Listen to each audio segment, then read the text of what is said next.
Aloha, Flow Riders, and welcome to another edition of The Flow. I'm not laughing, you're laughing. I'm your, I'm definitely laughing. I'm your co-host, Doc Rock, along with my awesome co-host. Hey everyone, it's Katie. Don't, I don't We know were why. being silly right before we I have jumped on, no which is the idea. worst. Yeah, right The worst before, thing. anyway, never mind. So today we're going to continue our series of our multi-week do something and do it good. That's what I'm calling it. That's the new name. Do something and do it good. We've been working with interviews. This go around, we talk about podcasting and so forth, etc. And so today is lab week. This week is where we get into and we talk about how to actually do it and give you some things to help you implementate it. There we go. And happy St. Patrick's Day to you all. Top of the morning to you. Oh, Happy St. Patrick's I should have Day. switched. Hopefully the leprechauns have not stolen all of your stuff. Hopefully they have left you gold everywhere. Doc is on the move. He's on the move. He's on. Okay. Oh, there Now we we're go. proper. There Now we we're proper. go. No. We can't be out here in these Now streets. everyone can green screen that. Oh, that would be terrible. It was funny. I kicked and screamed about making green. Aubrey insisted, right? And I'm like, Aubrey, but people are going to use green screen, it's going to disappear. And then I fought so hard with my manufacturer about trying to get this specific Tom Buck blue, and it didn't work. So I just, you know what? Screw it. Just pick green. And then now I like it. And a lot of people pick it. And I'm like, okay, I hope they don't green screen. Anyway, so what do we have on the agenda today, Katie? So many cool stuffs to do. So many cool things to do. So before we even so as you said, this is an interviewing lab, and so we'll see if this works out. But the idea is to practice what we preach. So in the last couple of weeks, we've introduced the topic of interviews and the importance of nailing interviews and what that actually means. And then last week, you did an incredible interview with Elsie, who is just, I'm still like shaking at how good she is. She's the how business. incredible that episode was. So if you missed that one, go back and check that one out again. So this week we're just going to talk through some ways to approach practicing for interviews and how to rethink and reframe, those are hard words to say, your interview questions so that you can nail it. And because I'm totally a type A kind of person, we made a special fun little worksheet for you. So you don't get off easy. You have to play along with us. So if you swing over to ecamm.tv/interview lab, all one word, interview lab, that will give you a PDF download that you can fill out and work through some of this content yourself. So feel free to share your results and your practice in the Ecamm community. That's a great space to be practicing with us, because I think that's the important. That's the lab mentality, is we're going to actually practice this, because you don't get better by talking about it. You get better by doing it. I guess in this case, you get better by talking and doing, because you're interviewing. But yes. Okay. So one of the things that I talked about, so I used to teach this in a workshop, and I just haven't done it in a while because I'm too busy. But there's this interview. It's a really old interview. We're talking 1971. Paul was in his mid-30s. And it's by a guy named Pierre Burton. And Pierre Burton interviews Bruce Lee. And I just copied this interview, and I'm going to put it into the chat. Actually, let me give context to this. And the reason why whenever I teach interviewing, I always show this interview, because there's many of fantastic interviews out there, but this one probably either predates most people or wasn't on most people's radar, because you had to kind of be a martial arts person to seek out, sort of Bruce Lee interviews. And in 1971, I was just coming out of diapers. So this interview to me epitomizes what it looks like to be extremely curious. Ooh, why did he press that button? Oh my God. Do that. Come back. Undo. I'm not as cool as Elsie. You can't have how the me be heck Elsie. did I do that? Uh-oh. And I can't even press undo. What the heck? No. How did it switch to that? This would be really great for us if we had one of those, like, we'll be right back. We're experiencing I'll just technical fix it. difficulties. But how strange is that? I thought, you know what happens when you make your changes to your scenes? It's a good idea once you got everything working to kind of close and reopen.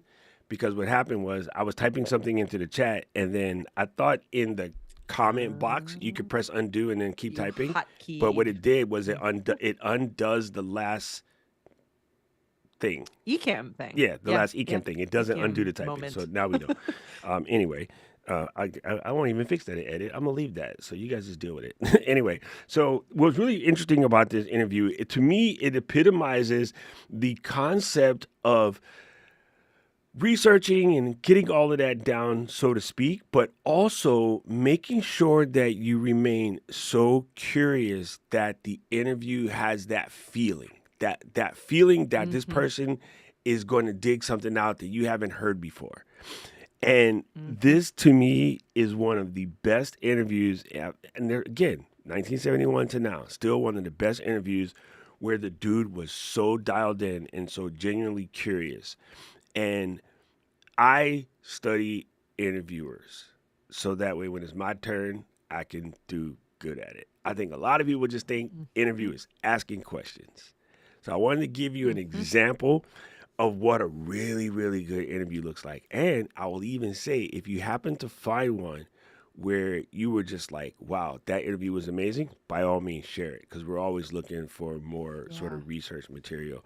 But yeah, this one is so good. And I know it's old, it's in barely black and white, it's slightly colored, but trust me, it's a really good interview. Get over it. Yeah. You should be focused on the content anyway, Look, focused Katie on wasn't even born when the this interview came out. storytelling. How about that?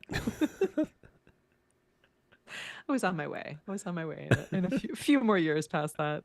Well, I want to. So I before we jump to it, because we are going to practice and play a little bit, and hopefully you will play with us or take these and grab that worksheet and play a little bit later with some of your friends and folks in the Ecamm fam as well. But it, Doc mentioned this again. It's like there's a couple of important reminders here, right? So there's no idea, there's no we shouldn't be going after a set of perfect questions. And everything that Doc just said in describing that interview and the reason that he liked it was that through line of curiosity. And I think it is really difficult to actually be curious when you've over planned and over researched. So if you are like me and you are a super over planner, over researcher, over everything, or you're going to want to put that aside for a little bit or do my trick that I think I talked about 2 episodes ago, which is over research and over plan, etc., and then put it away and let it just sit there in your head for a couple of days so that you still have the ability to be curious while being researched, because it is very difficult to have a really good interview if you are reading off a list of questions or if you've memorized a list of questions, because you're always just thinking about the next question and not actually listening to what that person is saying. So let's put away the idea of perfect questions. Let's put away of going through all of our past interviews and judging all of our past. Let's forget about that. Let's just move forward. Let's focus on the word curiosity and I'm being really, really curious. And let's be okay with being a little bit uncomfortable, because one of the really big important parts of interviewing that many people talk about is this idea of allowing that silence, that pause, that moment for things to just sit there, and that can feel uncomfortable if you're not used to it. It's a practice. So we're gonna feel squishy and uncomfortable. We're building a muscle. We're building an interviewing muscle, which means we actually have to work through it a little bit. So, did I miss anything there, Doc? Anything from your interviewing experience? No, and I think the thing that you said that is very important is that you're going to feel uncomfortable. And if you think about it, if you go to a job interview, there's a level of uncomfort there, right? Mm-hmm. But you're trying to put in your best. They're also trying to make sure that they're picking the right person, and that's there. Even if you're going on that first date, or you're going to go meet somebody new that's important to your other half, right? Say you got to go meet the bosses of the other half, and you're going to be uncomfortable while they wait to ask you weird questions. So we know this is real, but somehow when we get here, we're like, I want to be comfortable when I do my interview. No, it just doesn't work that way. It's just a thing. Officer pulls you over right now. You ain't did nothing wrong. You get the little thing in your chest. Like, yeah. Like, do you know what you was doing? Yeah, hands on the wheel, feet on the gas. What? Like so. Yeah, it's one of those things. Like we are always nervous when someone's throwing questions at you, or you throwing questions at them. You're nervous of what they might say. So yeah, that's normal. So yeah, you gotta lean into it. I guess that was good what you said. Absolutely. All right, so I had ChatGPT as I always do help me with some of these notes, and I thought it might be fun. Well, my me and my robot friends thought it would be fun fun for us to take a look at some of these common kind of interviewing questions and rewrite them to get past that surface level and into this like deeper, actual, authentic space. So, and I know you're so good at this, Doc. So, what do you think about the idea of let's so there's three of them here that are kind of common interview questions that almost everyone asks. Let's rewrite these together. I know you're gonna be incredible at this, and I will do my best to try to be good at this. All right, so the first one out there is, tell us about your journey, tell us your story, tell us more about you. So instead of that, what should we have people be thinking of, not writing down, but like if that's your kickoff question, how can we rephrase that to not be so vague and so surface level? Because again, if you ask someone a question like this, it they're going to default back to those kind of rehearsed default answers, right? Instead of the actual content that you're probably trying to get. So, what do you think? What's a good Yeah. replacement? So, I'll use a real question because I can't do it. I live in a condo, but one of my favorite things in the planet, hands down, is eggs. I recently bought some eggs from the super, and Katie, the way that the yellow was like a roadcaster button. It was so pale Yeah. and clear, and like the eggs were borderline flavorless. So I'm like, damn, I wish I could be like Katie and just have some chickens at my house, right? So I would, say the question to you is, when you decided that you were going to keep chickens, like what was the signpost that says, yes, this is the right way to go, or no, I need to make a turn and go this way? Like what really triggered that for you? Like that's how you ask Oh, someone how they see, started their that's journey, as opposed to like, hey, can yeah. you tell us how you started on your journey? You know what I mean? Like it's the same question, but it's way more in what's the word I'm looking for? I want to say intriguing, but that's not the right word. I guess that's the right word. It just digs a little deeper. The first one goes like this, scratch the surface. The second one takes a huge shovel of chicken stuff. Oops, almost came out. It also puts you, because it's not what you're expecting necessarily to hear as the guest. It puts you back, like as you were saying that, and I know we're not actually doing like a full real interview here, but I was going back through my head and I was like, oh yeah, what was the Thank you, for Matt. like it wasn't what I was expecting, right? So I'm going back through my head to see what actually was that first step. Like it, and so I think you're right. You probably are going to get a better question answer experience for your viewers, for your community, than if it was more of a vague question. Because tell us about my journey would almost be, it's almost too big, Yeah. I think, for Well, people and to be then able to I answer guess also easily. the word journey doesn't match to walk into your backyard. I've been there. It's about 15 feet. Like, what kind of journey is 15 feet? That's like 8 steps for me. You know what I'm saying? So like Oh, it I had could take you on a journey for it had to be 18 feet. something else, right? It has to be something different. And well, what's funny is because you actually had to move the coop. So you had to actually fly the coop, so to speak. So yeah, that's a whole Yeah. different thing. And I feel that even if the normally I hate to seed answers, right? But even if the person said, well, I don't know, like what do you mean? And I could still follow up with, is it a love for eggs? Were you just curious, looking for a hobby? I can go there, which is not really seeding, but you're kind of helping them, reformulate the question in their own head, because you will occasionally get, well, I don't really understand the question. And so I think it's a deeper, more insightful question. So if I were going to be talking to Matt, right? I should have put you on a different scene, but Matt said this is an important topic. My guests get a guide that helps prepare for any shows, and then I have a book on how to host better conversations. The more we talk, the Ooh. better people get. So if I was going to What's the posit, book, Matt? uh, We'd love to know. if I was going to posit a question to Matt, sort of about photography, I can be like, what was it that actually gave you the shutter bug, and describe sort of what that feels like, because I think everybody takes pictures, but then there's those of us who take pictures. There's a difference. So what was it that, turned Matt into from taking pictures to like, let me just build a whole studio, put all kinds of props in here and some equipment. Because when you decide to do the latter, it gets crazy expensive. Well, that was a great example because the next question I had for you was, how did you get started? And I think you just answered that. So thinking through the, again, kind of the specifics of it, so instead of asking something like, how did you get started, having them go back to that moment and walk through that story with you is better, right? So being more specific with those questions, I think, will go a long way. Yeah. Oh, Um, here's a good one. So in the tradings in the chat, and so I would go to in the trading. It's like, man, this trading situation is something that I've been curious about for a very long time because one of the very first internet trends was sort of day trading. Well, you mhm. know, when you started, like, what was the thing that triggered you to start? Or if you could tell anybody like how to get started, what would be the reasons more or less than the how to first, and then we'll get into the how to, and then he can answer that question. I mean, again, it's still different than, oh, how'd you get started? I think I hate those questions because you can Google that. Like, it doesn't provide anything to the audience. Now, asking in the like, if you could give us 3 steps of your way to get started, that's different, right? Yeah.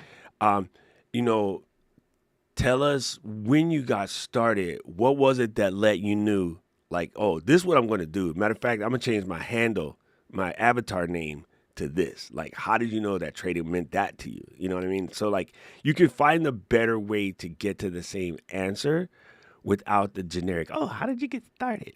I rosined up my bow and I played my fiddle hard. That's how I got started. Yeah, that's actually a really good point. You don't have to use these kinds of questions at all. But if you are going to start your interview with questions like this, getting more specific is important and will help guide the conversation better. And the thing that Doc has done, with, maybe he's realized he's done it and maybe he hasn't, but in a lot of these examples that he's been giving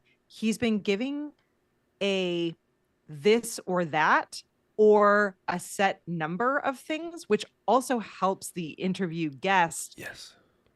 take big amount of content and make it smaller. So they I don't have didn't to go back realize to through do that. everything.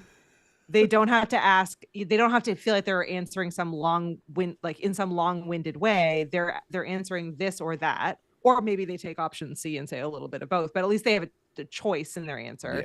And in the case, and I'm curious as to your take on this. So the I've heard a lot of interview hosts, and I've been asked a lot of interview questions that are n- numbers.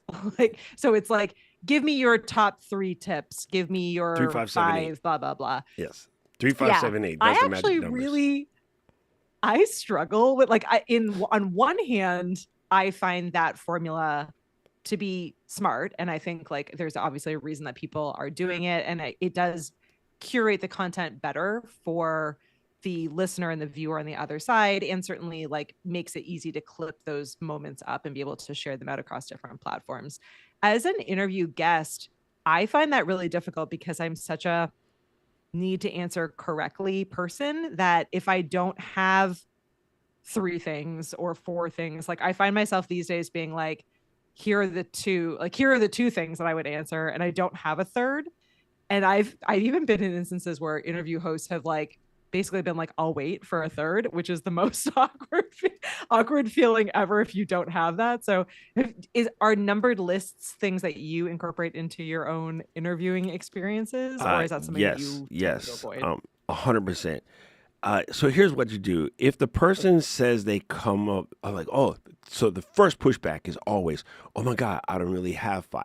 I'm like, cool, pull Yeah. out the first 3. I will almost guarantee you the second will come to you while we're doing this. So you bring them back off the list really quick, right? You know what I'm saying? Yep. Um, and I really feel that what it does, okay, so our brains are curious and our brains don't like opens. So if someone tells you that there's 3, then you realize that there's a You want it path close. and Yeah. we're going to be able to get to a close. If I say give me Mhm. 30, that's going to freak you out, right? So 3578 is a really good number match. I have no the 3578 part I really don't get. But this is one of those things that people always come to. And if you look at YouTube, they're super good. Buzzsprout made a living off of it. Buzzsprout made millions of dollars Lists. off of their Yeah. stupid list, right? And then everyone always wants to tell you what was omitted from the list. So the advantage of the give me three, give me five, give me seven, whatever, is the audience will immediately jump in and tell you what you missed. So if I said to Katie, okay, listen, Tater fan, I want to know what are your three absolute favorite Christian Slater movies. Now, while Katie's answering this question, chat, right, put yours in the chat. Like, what are your three favorite Christian Slater movies? Oh gosh. I mean, pump up the volume is number one. See, lists are hard for me. I like my mind doesn't think in lists. Pump up the volume, Heather's. I mean, I cuffs, but that's probably only because I just reviewed these three movies recently. Like, definitely pump up the volume, but the other two I reviewed recently. So I feel like I'm probably missing one that is higher in the list than that, but I My can't think third of one what it is is really off the top of my stupid, head. but absolutely love it. No, go for it. Gleam in the Cube. It, it's the Yeah, stupidest yeah. one, but I don't know. At the time that movie came out, believe it or not, Yep. I was a skater, and there was no skater movies. I absolutely just loved that freaking movie. So yeah, and then again, your audience will go in and be like, oh yeah, what about this? And then next thing you know, now you done started something, right? So that's the reason why those Mhm. work. And again, if you're as a guest, if you're ever in that position where you feel stuck, even you say, I'll tell you what, you asked me for three. Right now I only have two that come to the top of my head, but maybe as we're talking it through, I'll come to the third. So give them a promise and then say, okay, can we leave this there? And I promise you before we go, the last one will come to me. And then you'll keep going. And then at the end, Yeah. you're like, wait, before we go, I told you I had one more. I remember what it was. Here's the other one. And then you just, rip one out, right? And it would be, Yeah. pump up the volume or something like that, right? So again, you can, both sides of the story, you can close it out, but it really does help the audience know what to expect when expecting. Wait, that's Mhm. a book. Speaking of open loops, Matt, I definitely want your book recommendation. So drop that in the chat if you haven't already, because I think that would be helpful for everyone to hear as well. We love a good book on all this Yeah, stuff. That'd Matt be said, great. as for the path that got them there, how they felt and what challenges they hit and what solved it. And so who's really, really good at pulling on threads is Stephen Bartlett. And I think Hmm. it's funny because there's a whole bunch of people that sort of got turned off by him because he brings crackpots onto the show. And he goes at it with a level of curiosity, knowing that it's probably crackpot, but he does it anyway because he knows that that level of intrigue is going to bring something. So when he brings on the person that tells you that they got abducted by aliens, yeah, I don't think Steven necessarily believes that, but he knows that it's intriguing enough to start a conversation. And so what he's Hmm. doing, he's a conversation starter. Yep. And through the conversations, he can find something. So even the craziest people that you know have said things to you or heard them say things that do make you ask more questions. And in a way, that's kind of the goal. Get to where you could ask more questions. Agree with him or not, right?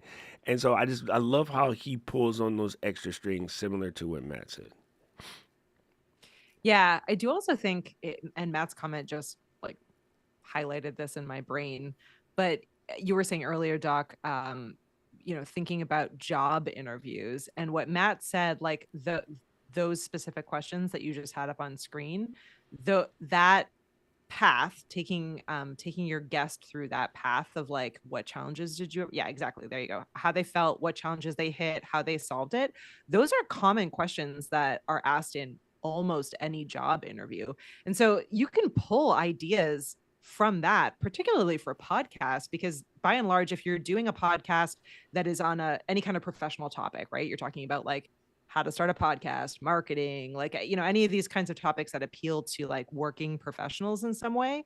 Those questions of like how you did something, how you overcame a situation, like how you've taken this practice and made it yours would always be relevant to whatever your audience, whoever your audience or whoever your community is. So I think that's a really great way to think about it. If you're thinking about what are common job interview questions, and then again, how you might be able to reframe those to make them a little bit more interesting, to be able to pull on the threads a little bit more.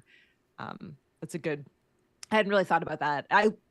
I love a job interview. I'm like almost sad that I love my job because I love, I guess I love talking about myself. I love doing a job, being like the person being job interviewed, because I just always find the conversation to be so interesting because it is all about it's all about me. So I guess I'm just an ego person, but it also, I think, is interesting talking through a story, a history, a how you got somewhere, a how you did something. I just find fascinating. So I think there's some cool stuff we could pick up probably too from other different kinds of interviews that are not necessarily podcast interviews Yeah. or TV show interviews. I love it. And then, again, the good thing about asking list questions is it does oftentimes surface something that's sort of unexpected. And of course, you're giving the person who's answering the question a framework so they won't ramble. You're kind of helping them not worry about rambling. And it's just something about the structure. Like, they get to start out, well, sure, the first thing I would do is, hey, sign up for this trading platform or sign up for this or that. You know what I mean? So it really does help out a lot. It's super good. I like this one. All right. So what other type of questions do they want to throw at us? Well, so the third in these three kind of intro questions that everyone asks is, what advice would you give? Right? What advice would you give? How could we reframe that question? Uh, I think the easier way to put that is again start with a frame, okay? And the frame is, and I like to frame and reframe. This is my whole entire life and everything possible. Frame and reframe. I am the master reframer. So let's say we're talking about, let's say we're talking about podcasting and microphones, right? I would say someone starting their podcast, of course, one of the first things you need is a microphone. Now, there is no less than 5,100 recommendations about a microphone. In your experience, what would be like the 3 or 4 key things to let someone know about microphones?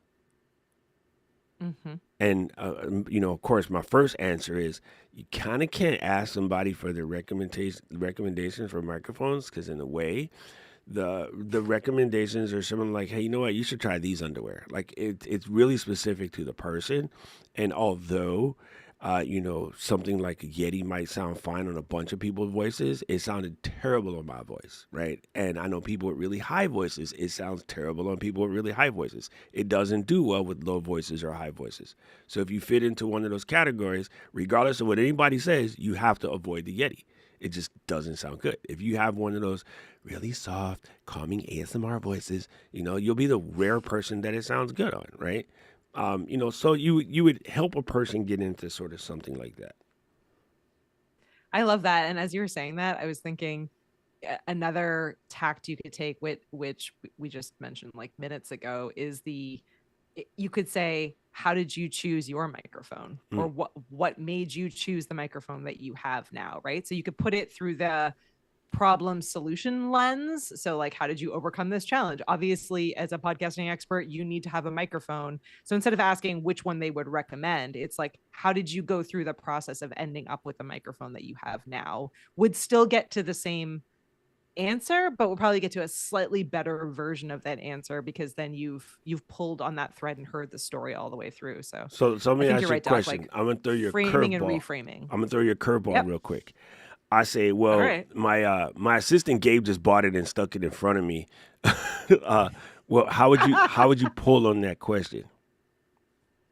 I actually think that curveball would be phenomenal, because it would be like, oh, wow, okay, so you were okay with your assistant choosing a microphone for you, that assistant must know them well enough to understand what they were looking for. So what feedback or advice did they give to their assistant in order to end up with the right one? Yeah. Obviously you love it enough that you're still using it. Yeah. Yeah. Either you have a great assistant, let's talk about how you work with your assistant so that they just get you innately, or like, or wow, what level of luck that your assistant just managed to pick one that is so good that you're still using it now. That There you like go. that's impressive. That's a very I think good follow back or follow up rather, because it would be easy to just panic in that moment and then go, "Oh, well, I wasn't expecting that." But shit. no, what you said is really smart. And Yeah. the reality is, of course, if you pick Shure, it'll probably be fine. Like, there's very few people that don't sound good on the Shure microphone, but that has to do with over 100 years of knowing what they're doing. And I would say not sponsored, but yeah, sponsored. Deal with it. Um, But so, sponsored. um, so that was a really good thing. So be ready. Like if someone if it comes out to be a simple answer, just say, you know what? Phenomenal. Moving on. Like, be ready. Like, don't panic over the simple answer. I think too many people, I see this happen to reporters all the time when, the person gives them the, um, oh my God, hold on. Call me, my man. Tell me, are you nervous in the service? Thrilled. Fifth element, right? And it's like, come in, dale, the ladies, ladies, we're gonna do my man, we're gonna. Yes. Like the answer, you got to be ready. You got to the be one ready. word, the one word answers. One word Yeah, answers. that's actually like that's a great point because it brings us to our next topic, which is this idea of like of truly listening. And so I will be the first to say that I'm actually really guilty of this. This is the thing that I'm really trying hard to practice at.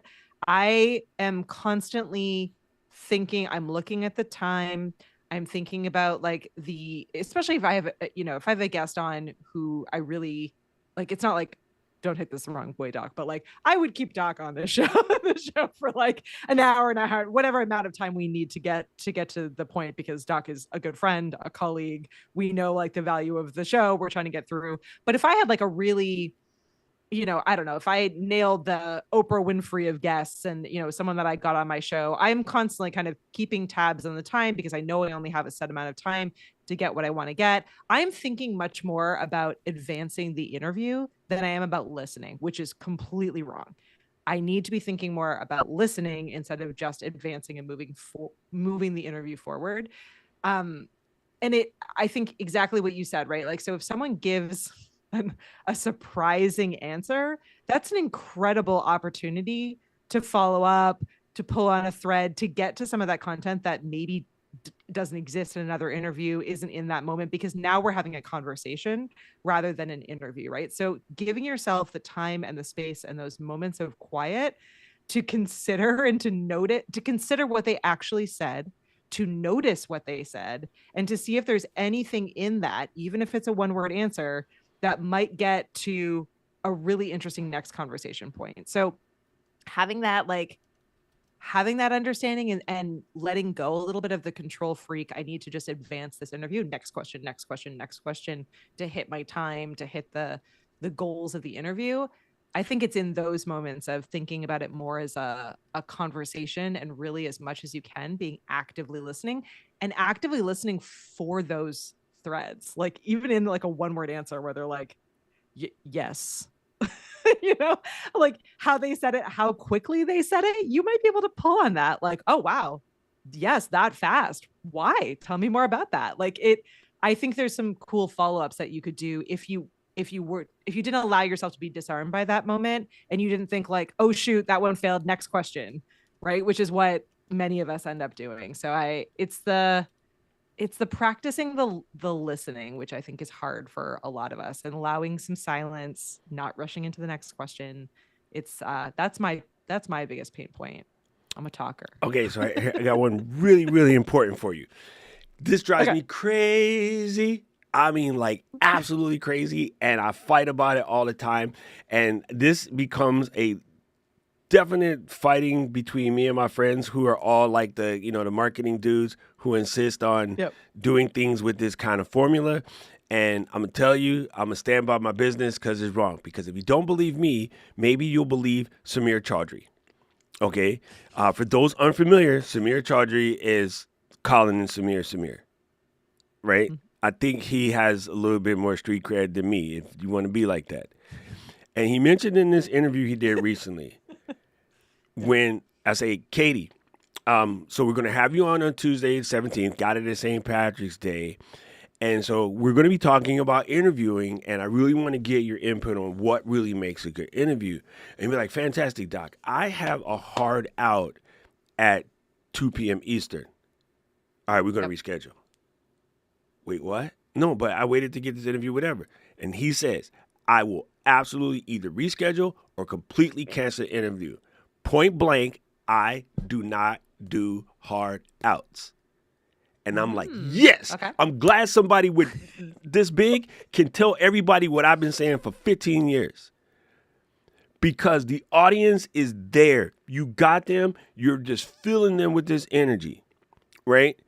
And if Samir Chaudhry can do a 2 hour and 37-minute interview on YouTube to make sure that he covered all the bases for the host of Yep. Open Residency, you, marketer with 7 followers, can sit there until my audience gets what they need out of you. I am sorry. Yep. I Done hate when to it's be an done. ass Yep. about it, but I cannot stand, oh, I have a hard out. Like, if we're doing a Zoom meeting, gangster. But when we're doing an interview, and like, bro, if you ain't got 4 or 5 million followers, don't even talk to me about your heart out. I just don't like it. I hate it because I hate when I see the thing and it's really good. Like, okay, guys, we gotta go. And half the time, it's the podcast. It's not even the interviewee. It's the podcast host, right? And Yeah. the reason for this. Now we do an hour show and we plan for an hour show and we don't go over. And most of the time, it's because I do another show directly after, Yep. right? And even then, it feels uncomfortable because there's many a times that we have to leave this unfinished, and I really don't like it. It messes with me, and unfortunately, like I'm telling you, if you're doing your show and your guest tells you that, I don't know, bro. You gotta do you. But I'm with Samir. For my show, I don't do hard outs. And honestly, it came up in the chat the other day. Someone says, "Well, I'm doing a show and blah blah blah. What about intros?" Honestly, for my show, no intro, just not happening. But for the work show, you guys want to interview? I mean, want to show, and maybe we put it there because it shows us an Ecamm feature. I really don't know, but I don't even like the count. Oh, we got it down to 20 seconds, which took me 3 years to get it down to 20 seconds. I don't even like the 20 seconds. I'll be honest with you. Mm-hmm. I feel like that one doesn't hurt replay as much because most people know that it's a podcast and they'll sit through 20 seconds. My favorite Manchester show has about a 10 to 20-second pause at the beginning. It's not because of a countdown. That's how long it takes for all their systems to launch because they, multinational. And Yeah. it fully understand that. But yeah, it's one of those things. So I just wanted to bring that up. I really do not like hard outs. And I'm glad Samir said it. I think it is interesting. I honestly don't know how I feel about it. Part of me is likes hard outs because I've also have been on interviews Too where long. it goes too long and it feels rambly. And I am the person that like I can't sit in this chair for this long. Like after a certain point, like unless it's a real so this is where I'm like I'm on both sides of this fence because if it's a really good interview and I'm having a great conversation with someone and I feel like I'm talking with friends and I see the chat popping off, like I'm not going to notice that my leg is falling asleep or that it's hot in here or that my water is too low or whatever else. Like I'm going to be like whatever for the rest of it. I'm going to be in it. But I have been in experiences where it, in my mind, I thought the interview would be an hour, 30 minutes, whatever, and it's gone 2 hours. And I've like been aware that it's going to go long. I don't even have a heart out, but I was just like feeling it. Like this is too long. It's waning on too long. So I think you are right. If you are a good enough interviewer that you can create an experience that people would be okay with spending that amount of time because they also feel like they are like having a great experience with you as the host and B giving your community something of value, right? So I do think that's like a one up from getting started. Like I don't know if I could pull that off as Katie the interviewer. Like Yeah. I still feel like I need to be better at carrying the conversation and be aware of how long my people are willing to be there. Like even for the VHS Club, for example, that show runs about an hour. I try to be really, really clear with any guests that I have that come on because it's later at night for us East Coasters. So it's going to be about an hour with tech check and with like buffer time, plan for about an hour and a half, maybe an hour 45, depending on, how long, things pan out. And most guests are fine with that. I do notice that in the times where we're like having a ball, chatting at the end, planning out our next episode, etc.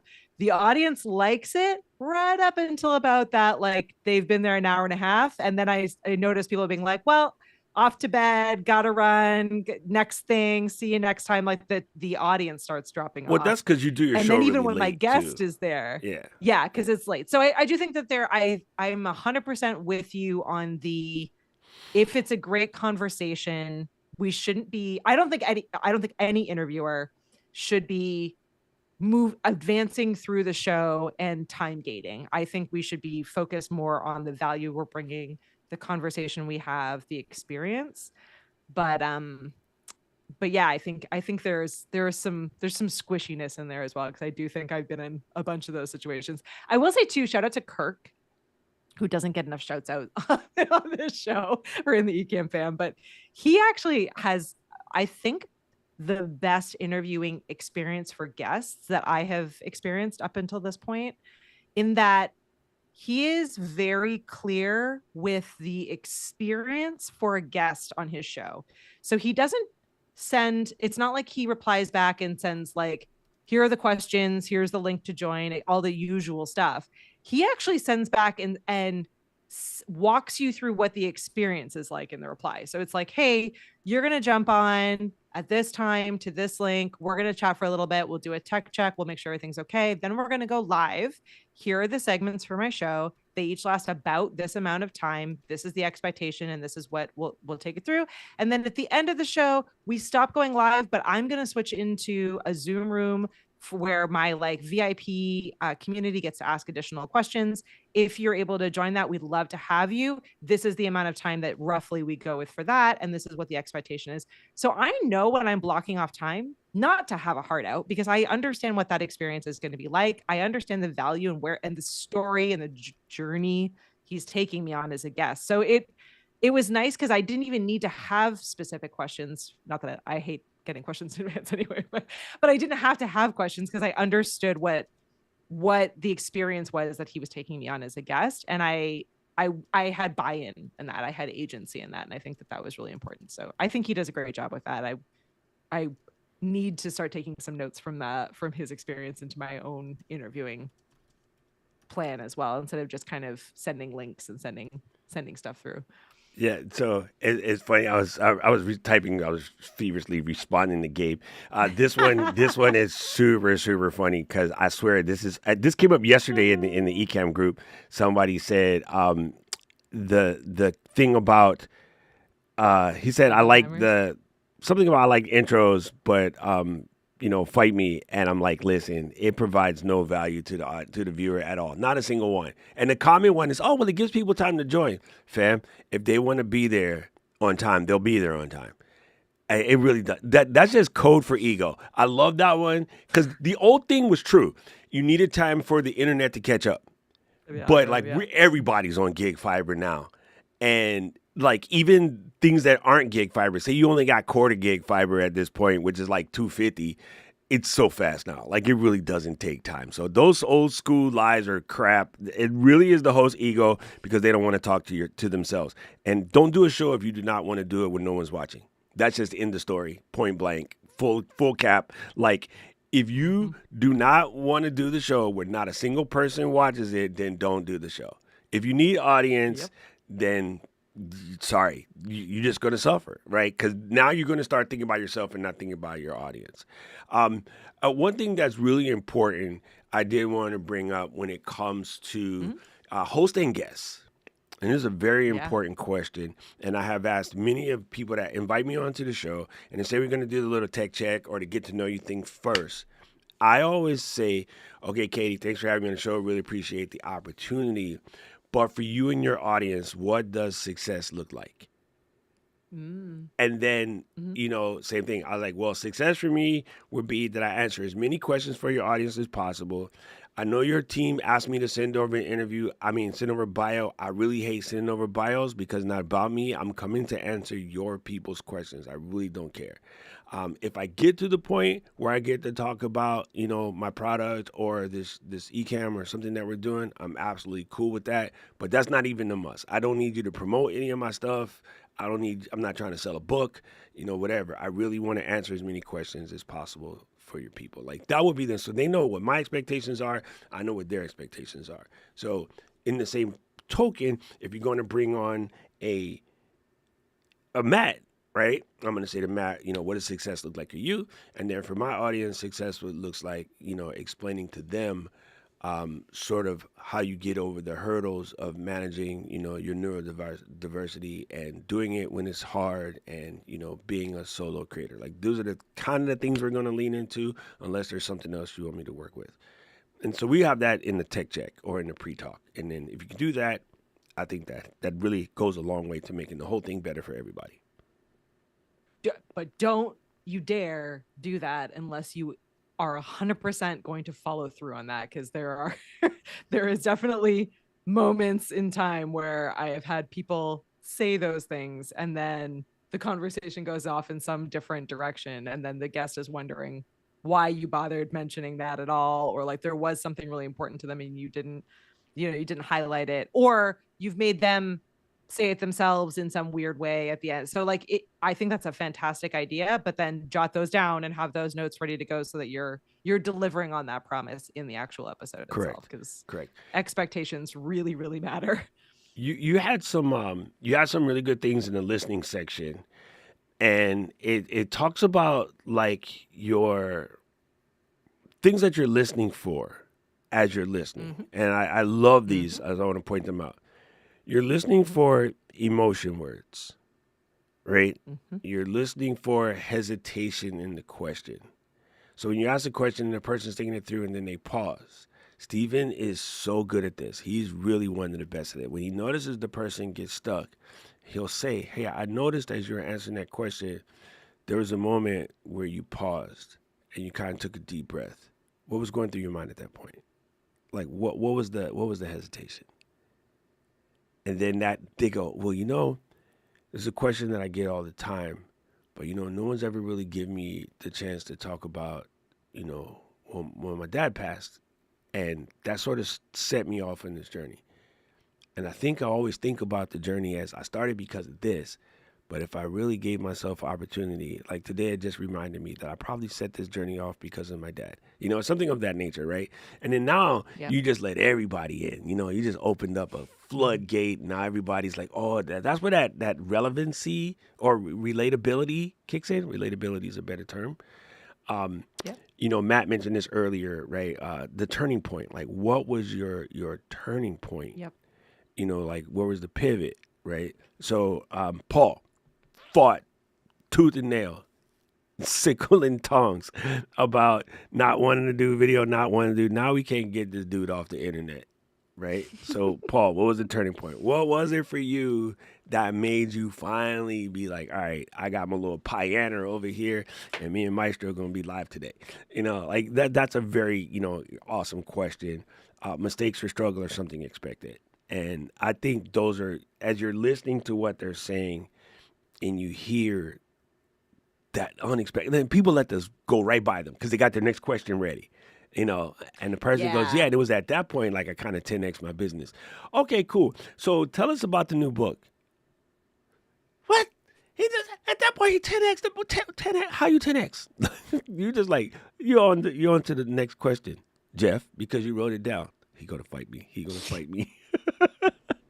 He's going to come back and fight you. No, I think actually that I'm really glad that you called that out, because the thing that's important for us all to be thinking about, and I actually don't think that I've ever overtly considered this in my interviews, but now I absolutely will, is that what you are listening for is not actually their answer. Their answer is important and that's great, but you are listening for their tone, as you said, when they pause, when there's emotion in their voice, when they start saying something and then pause and change to say something else. So a change moment, when they have a really strong answer, when they're just like, absolutely not, like that you're looking for that, not what their answer is. Why do they feel so strongly about that? Where they contradict themselves. So you're actually not listening as much for their answer. The threads are in how they are interacting with you, what their tone is, what's making them uncomfortable, what are they really excited by, what are those moments, because that's where you're going to want to go off script and dive deeper and pull on those threads, are in those moments. And it's as easy as, tell me more about that. Oh, I like, oh, what were you about to say? What made you change your mind there? What, like, it's those moments that you're going to catch them a little bit off guard, a little bit less rehearsed, and you're going to get to the kind of the real meat and potatoes of what they actually feel, of what they think, of what that experience really was, of what the story was behind it. So it's active listening, which I think we all generally know or understand that concept, but it's not really as important to listen for their answers as for how you are making them feel in that moment and what's hiding behind how they're presenting themselves. Yeah. So it's the inside voices. You're trying to listen for the inside voices, which is tricky, but I think more practice, you will get there. I think a lot of people want to do interviews and they don't necessarily even listen to them. I'm like, because a lot of this stuff, it would just come automatically if you just listen to interviews. Or I saw this great thing by Hank Green, and I had to share it with my family because they cringe because I am a stranger talker.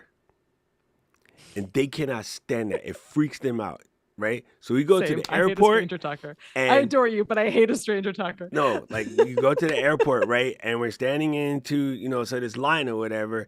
And okay, now we're standing, now we're detained, we're holding our bags or whatever.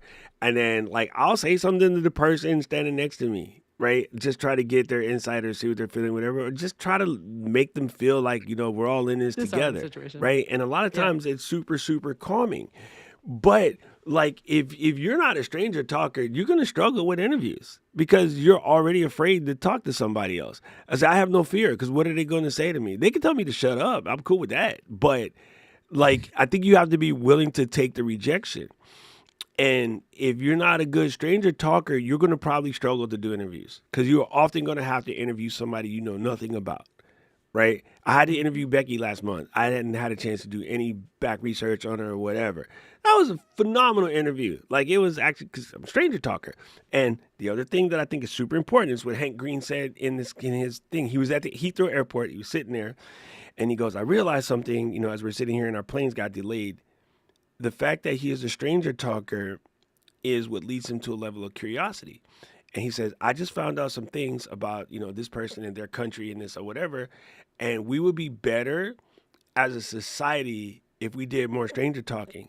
Because the things that you don't know about, 71-year-old 6'4" dude that lives in Palo Alto is the things that you tell other people that you don't like about somebody that fits their description. But if you have a conversation with this person from the personal level about something else, and you guys are going to bond over freaking British tuxedo cats, you just eliminated the other things that everybody else told you not to talk to him about. Mm-hmm. You see what I mean? But you wouldn't know that until you happen to look down at his bag, and then there's a little, black cat like tag on the bag, and it was like, oh. You got a tuxedo?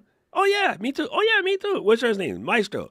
I named mine something else like Mr. Whiskers or whatever. It's how old is he? Oh, like this many months. And next thing you know, you guys are having a whole conversation.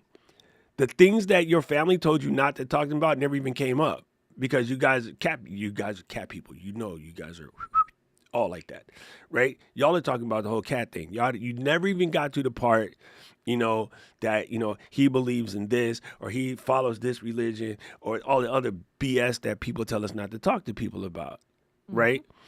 And so I say when people say, "Well, I don't like so and so," how many of them do you know? How many have you actually broke bread with? How many of those people have you spent copious amounts of time with to find out that y'all both put your pants on the same way? Both of y'all, use the bathroom the same way. Both of y'all breathe oxygen, bleed blood. Like your hatred is normally ill placed, and it's normally ill placed because somebody else put that in your head because they didn't spend enough time with those people. And to make the story shorter, I heard so many crazy stories about, China until I went there for 3 months. And none of them was true. Not a single thing that I heard prior to being there was true. When I got there, oh, there's all these little kids working in the factory.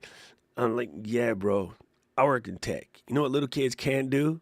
Build Apples or build Microsofts or build, Stream Decks. They don't have the manual dexterity, bro. So, like a kid working in a sweat factory making electronics, no. Those people that are making these things are smarter than you by a long shot. I mean, by a very long shot. So, yeah, it's one of those weird things that stranger talking definitely does help you. Absolutely. Well, perfect timing for that because what we're all going to do, and Doc and I are going to do this as well, is we are going to give ourselves an assignment because this is a lab. So, what I want everyone to do, everyone who is watching this right now, hanging out with us live, everyone that catches this on the replay, there's no timeline for this. March. We'll do this in the month of March. I want you to find someone in the community that you don't know, not a friend, not a colleague, not someone that you don't know, or maybe someone whose name you've seen and you've had like some very like surface level conversation, but not a friend, not a close friend, not a family member. Doc and I can't interview each other. You're going to do a 15-minute interview with them. You're not going to record it. You're not going to record it. You're not going to live stream it. You're not going to let all of that get in your head. Pick your lab partner. Exactly. Pick your We're lab cutting partner. frogs. 15-minute practice interview. You are going to focus on being curious. No research on the person in advance. You're going to ask all of the stranger conversation questions. You're going to let them ask you stranger conversation questions. You're going to pull on any of those threads. You're going to be curious. You're going to do active listening, and you're going to be present in the moment and all of the tips that we've been talking about in the last few episodes. And you're going to see how that feels. So you are going to be the host and you're going to be the guest in these conversations. And then I want you to share with us in the community, or if you're part of our email list, you can send us a voicemail, you can send us a video, you can hit reply in the email, however you want to share with us. What surprised you? What did you learn? Where did you interrupt each other? Where did you hesitate? What felt great? We want to know all of the details about the experience. So we're going to take action. Simple 15-minute interview, and the 15 minutes could be both sides, so 7.5 each, or it could be 15 and then 15 if you want to find the same partner. You can do this as many times as you want. But let's get into the habit and to the practice of having these kinds of conversations in a virtual space focused entirely on the conversation, on being curious, on active listening, on asking good questions, on not over researching and planning the entire thing. And let's figure out what we learned from that experience and share with each other. And we will do the same, and we will come back before next week and show you what we did. We will not record ours either. Oh, we got to find some friends for people. Bring in Mike. If you don't have any friends, then you're winning because this is a stranger conversation. So you're welcome in the Ecamm community to just say, hey, I'm a flow rider. I'm doing an interviewing challenge. Would anybody be willing to jump on a 15-minute call with me? We're not recording. We're not live streaming. We're just having a conversation. There's no wrong answers or right answers. There's just spending time together. Start asking those questions. If you need help, we will find lab partners for you. But I feel very confident that all of us are able to do this. It's a friendly group of folks. It's good. I like this. What's wild is I was just thinking it through. Doc might have a hard time.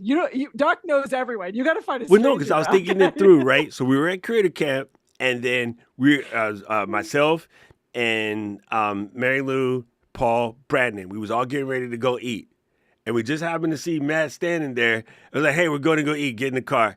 And Matt's like, wait, what? And so we just kidnapped Matt. Like, but now that I've let Matt eat some of my curry fries, I can't not interview Matt now because now we're Now friends. you But can't interview. Yep. like literally, that's how these. It's funny how these things happen. But it was literally, hey, dude, we're going to go eat. Get in the car. It was the end of the conversation. What'll be getting the Zoom, getting the Ecamm, You getting know, the Ecamm. We're gonna share I some think, and then fries Matt's together. like, We're what gonna the share heck some is a coffee curry together. fries? I was like, oh, little man, just be quiet, just eat it. Oh my God, these are good. And then we had some kind of, yeah, see, Matt said best kidnapping ever, right? So it's funny, but this is what I mean. Like, finding somebody that you can talk to, and then, we just have these, phenomenal conversations. We come to find out, this is a really, cool person. Definitely Ecamm fam all day, every day. Even though it was brand new, was not even sure about coming to this event, just decided to come. And then now we Mm-hmm. can't get rid of Matt, right?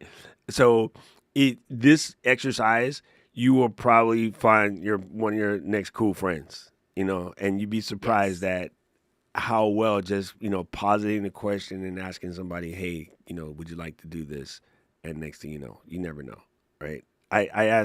I sent a question to a book author of a book once, and then he said, "Oh yeah, I watch this show all the time." Wait, what? How the heck do you do that? And so I just don't know about this tech stuff. Like I can write books all day long. I can write copy for multi-million-dollar brands, but I don't know anything about tech. So I was watching you about all this tech stuff. I had no idea. Like I'm thinking that I'm reaching out to one of my heroes, and then he was like, "Yeah, I watch this show all the time." And next, thing you know, we're good friends. So it's one of those things that can absolutely happen. This is going to be fun. So please, people, dive in. Grab your notebook, get your little paper down here. Katie made this nice homework for y'all. Go do some homework. Go interview some Kim folks, and this ought to be fun. This ought to be fun. All right. So Gabe, you're in. housekeeping. All right, Gabe, you and I are already friends, so it doesn't count. We're gonna find. We'll have to Gabe catch up cheating. on as friend. Yeah, we'll have a friend chat. But okay, so if you are brand new and you are not yet part of the community, you're like, what community are you talking about?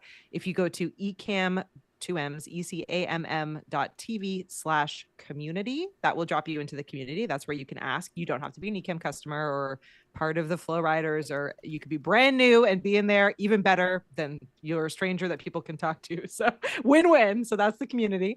If you want the worksheet, you can swing over ECAMM.tv/interview lab. That's a worksheet. If you're like me and you need like somewhere to put your notes, some questions to help you frame this stuff up, that's just hopefully a helpful worksheet on interviewing techniques and tips, and help you hopefully put the reps in. So those are two different options for you, but those are the links to be able to access that. And we'll make sure that within the community we drop a post with all the details as well. But we can't wait to see what you come up with. It's going to be hard for Doc and I to find people we don't know because we're pretty active in the community space. We need to put out like a call like, have we not talked before? Yes. Do So you not luckily, know there are hardly some anything brand about new me? people who just came into the community. We got to find Are them you and see if we brand new? can Yeah. get them on. But yeah, it will be a lot of fun. Dang, I was just going to interview Jill, even though we talk No, you like can't once a interview week. Jill. It'll Can't be super interview funny. Jill. Gabe, we're gonna do our interview and we will have to record it, but we're just gonna do them shot for shot. By the time we get to the end of the interview, it's gonna be pretty hilarious. Well, round two, you can interview someone you know. Once Okay. once you've checked the box on someone you don't know, then it's okay to have coffee time and tea time and shot time and whatever. I was like, why'd she get time back you to want coffee and tea? I was trying to do tequila, whatever the one thing that I can't drink. whatever you want to do. Yeah, All right, whatever gang, you this want to is a do. lot of fun. This is super cool. Something really cool about the practical sessions that we've been doing, because even in the process of working these things up, and trying to, deliver the information to you, it's always a strong reminder to us of things that we have, Yeah. coming and, that we're working on as well. So even if you've done this before, probably do it again. Like you'd be surprised at the type of stuff that, will come to your mind when you walk through your process and you think about what it is that you really do. So Mm-hmm. again, do the interview lab, left, right, or indifferent. Can't wait to see what you guys get. Don't forget that you can absolutely go and check us out at flow.ecamm.com. That's flow.eca2ms.com. And you can leave us reviews, leave us questions, the whole 9 yards. And don't forget, next week is mailbag. So Mailbag. mailbag is when you send in your questions. Me, Doc, who has to put them together, prefer if you do them landscape, Matt. But we'll take them either way, Matt. If you do it vertically, Matt. But please send them in, and it can be your questions. You can write them in. You can write them in. You can write them in. You can make a video. You can just send a message in one of our DM sections, and we'll get the mailbag situation together for next week. I can't wait to dive in and see what kind of questions that you have. We already got one input from Sandra, so thank you for that. I can't wait. I can't wait to get him in, Matt. So get your mailbag. You send them however you want, Matt. Yeah, I know. Matt can send his in sideways or like in a circle next time. Because, well, Ecamm, you can send them in squircle. Yeah. So please get those over to us. We can't wait to do mailbag next week. This has been a lot of fun. And you know what we say around here? Flow Riders, out. Out.